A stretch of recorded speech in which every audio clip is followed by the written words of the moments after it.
Good evening, I'm Vincent Price. Well, tonight will come as quite a shock to some of you. After the last view we had of Sherlock Holmes tumbling over the Reichenbach Falls with his arch-enemy Professor Moriarty, who would have thought that we'd be able to introduce our new series, The Return of Sherlock Holmes? Remember, at the conclusion of the final problem, Dr. Watson was lamenting the loss of the man whom he called the best and the wisest man whom I have ever known. But what really happened? Well, Holmes's creator, Sir Arthur Conan Doyle, had tired of his character and had decided to get rid of him once and for all.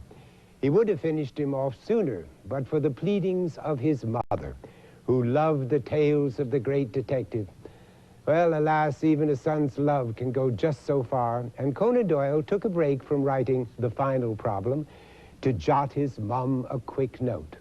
I am in the middle of the last Holmes story, after which the gentleman vanishes never to return.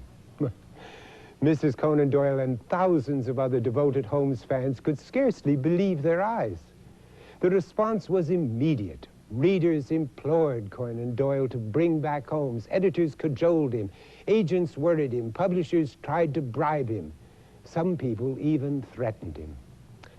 8 years passed, and in 1901, Conan Doyle published a new Sherlock Holmes story, but was careful to have it take place before the Reichenbach accident.